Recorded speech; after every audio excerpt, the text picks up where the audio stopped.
Quem afinal tem propriedade para falar sobre o helenismo moderno? E será que existe helenismo moderno fora da Grécia?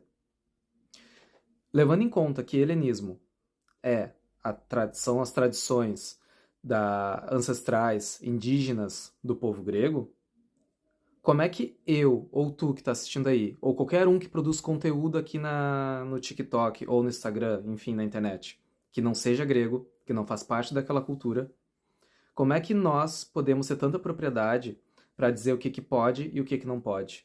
Porque o que mais tem aqui, e para ti que está iniciando o caminho, o que mais tu vai ver é briga, discussões sobre o que pode e o que não pode, baseado em dados históricos. O que satura muito as discussões é o fato histórico de que a religião grega, ou os costumes, a tradição helênica, foi interrompida, né, suprimida pela cristandade, né? Aí nós não sabemos com certeza como seria essa religião hoje, como seriam esses costumes hoje. E aí as pessoas aqui, e eu também, né, participei de muitas discussões desse tipo, a gente batendo a cabeça, usando a imaginação, tentando saber como seria hoje em dia as inovações, como acontecem em espiritualidades que perduram ao longo dos séculos, né? Por exemplo, como acontece com os judeus. A religião grega e a religião judaica, ela é muito parecida nesse sentido. São religiões étnicas, estão atreladas ao desenvolvimento e história do seu povo.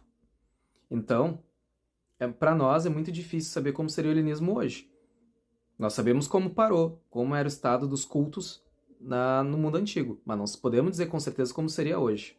Se a gente usar um olhar bem crítico, bem analítico, grupos politistas gregos, né, lá da Grécia mesmo, estão funcionando, ou como eles professam a crença deles e as práticas, a gente pode até colocar pode até contemplar assim aquela pulguinha da dúvida, porque sobre o que eles falam, sobre o que eles alegam, porque muitos deles foram criados tiveram uma forte educação cristã, não muito diferente da nossa. Então, ainda há risco dos próprios gregos, que estão voltando ao seu politeísmo ancestral, de falarem coisas, de alegarem coisas que, na verdade, é uma projeção contaminada por uma cosmovisão que não era deles, né? Que é a cristã, judaico-cristã. Então, até do mundo grego mesmo, a gente tem que ponderar as falas deles. Eu posso falar da minha prática. Eu posso falar daquilo que me inspira, ou se a gente faz parte de um grupo, a gente falar como funcionam nossos grupos em relação à sabedoria com que a gente está dialogando, com os deuses que a gente está dialogando. Mas falar com propriedade sobre uma cultura que não nos pertence é a mesma coisa que eu querer falar como deveria ser a espiritualidade, as práticas religiosas indígenas de comunidades aqui do Brasil. Eu não faço parte delas. Não é porque eu vou ler um livro sobre elas que vou ter propriedade para falar do assunto. Eu não faço parte dessas comunidades. E eu não vou nem entrar tanto no assunto de se tem ancestralidade sanguínea ou não. Porque muitas vezes o sentimento de pertencimento, aliás, o pertencer não pode até não ter tanto a ver com ter sangue, né? O sangue escorrendo nas tuas veias daquele povo. Mas é de pertencer à comunidade em questão, participar da história dela, do imaginário dela e tantas outras questões simbólicas e não tão simbólicas. Muitas discussões aqui acabam sendo obsoletas e circulares. Elas, principalmente entre os praticantes de bruxaria moderna, que por muito tempo dominaram o discurso pagão, e depois os discursos de pessoas que se dizem reconstrucionistas, né? Que são o pessoal que se baseia em dados históricos para poder reconstruir espiritualidades antigas, o que, na minha visão, é meio complicado, porque as tradições religiosas são vinculadas ao desenvolvimento de determinada cultura, né? Não está fora, não é como o cristianismo, né, que é desvinculado de um povo. Não.